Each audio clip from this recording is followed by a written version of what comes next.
Thing is happened, మీరు అది పక్కన పెట్టేసి ఫస్ట్ ప్రభుత్వ ఉద్యోగులకి పొలిటీషియన్స్ కి సంబంధం ఏంటి? మీ టెన్యూర్ ప్రజలు మిమ్మల్ని ఎన్నుకుంటే ఉంటారు, లేదంటే వెళ్ళిపోతారు, ఒక 5 years ఉంటారు. ప్రభుత్వ ఉద్యోగులు అనే వాళ్ళు స్థిరంగా ఉండేది, వాళ్ళు ప్రజల కోసం పనిచేసే డిపార్ట్మెంట్ అది. అటువంటి డిపార్ట్మెంట్ లోకి మీరు ఇన్వాల్వ్ అయ్యి మీకు సెక్యూరిటీ 1200 మంది పైచులు కల్పించారని ఒక పక్క ఏడుస్తారు, కల్పించి మా బస్సులు ఆపేశారంటారు ఆయన శాసనసభ్యులు. ఒక పక్క ఏమో మా హెలికాప్టర్ దగ్గరికి మనుషులు వచ్చేసారు, మాకు భద్రత లోపం ఉంది అని మీరే అంటారు. పాపం డిపార్ట్మెంట్ వాళ్ళు ఏం హ్యాండిల్ చేయాలి? వాళ్ళ పని వాళ్ళు చేసుకుంటూ భార్యా బిడ్డలు సైతం పక్కన పెట్టి డ్యూటీకి వాళ్ళు పూర్తిగా అంకిత భావంతో వర్క్ చేసిన పోలీస్ డిపార్ట్మెంట్ పైన మీరు పడి ఏడుస్తూ బట్టలు కూడా తీసి కొడతానన్నా, బట్టలు కూడా తీస్తానన్నా, ఏదైనా ఏమన్నా మీరు అన్ని అక్కడ మహిళలు ఉంటారు, ప్లస్ మామూలుగా పార్టీలకు అతీతంగా పనిచేసే కార్యవర్గం కూడా ఉంటుంది. సో అటువంటి నిస్వార్థమైన పోలీస్ డిపార్ట్మెంట్ లో పనిచేసిన వాళ్ళని మీరు ఎందుకు టార్గెట్ చేసి మాట్లాడుతున్నారు? ఇది ఫస్ట్ టైం కూడా కాదు మీరు సమర్థించడానికి జగన్మోహన్ రెడ్డి గారు.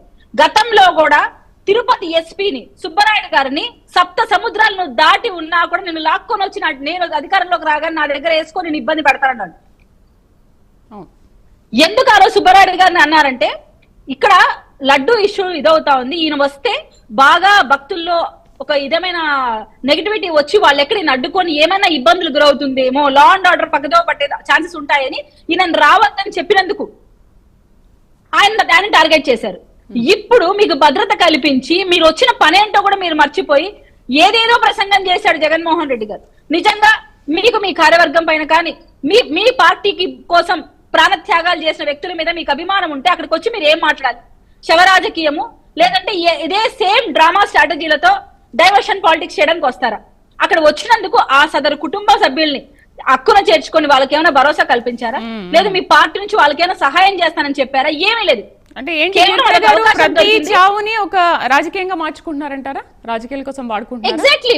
మీరు వాళ్ళ పక్కన ఉన్న సదరు వ్యక్తులను చూస్తే ఫ్యామిలీ మెంబర్స్ మీకు అర్థం అవుతుంది.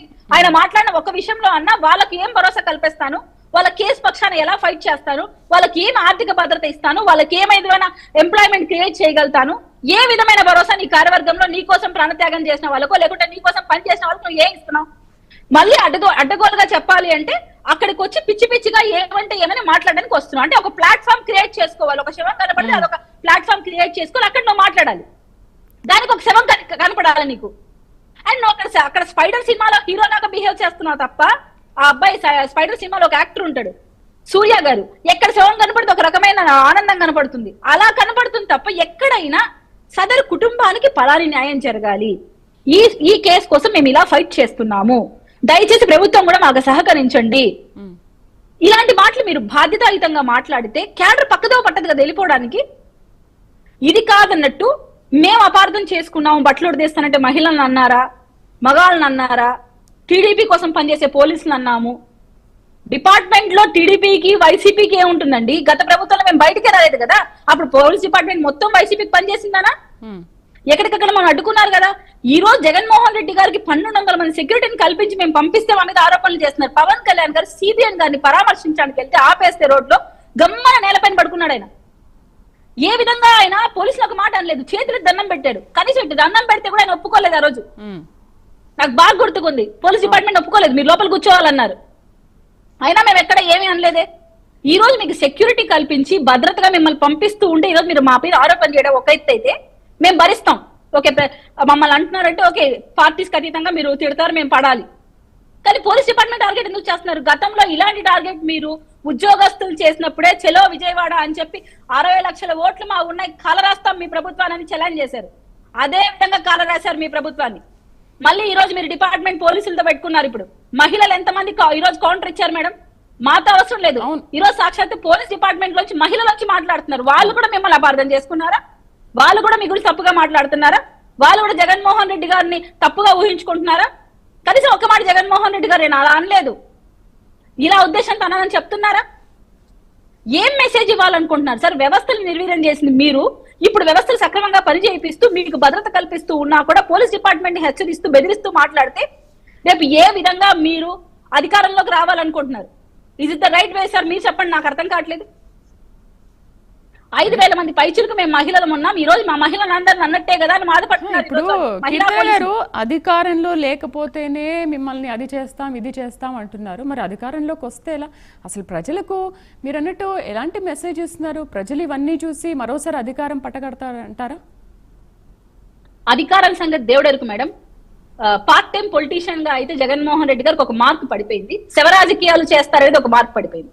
అండ్ ఆయనకి ఇంకిత జ్ఞానం కూడా లేకుండా సంస్కారహీనంగా బిహేవ్ చేస్తారనేది ఈ టెన్యూర్ లో కూడా చూసేశారు.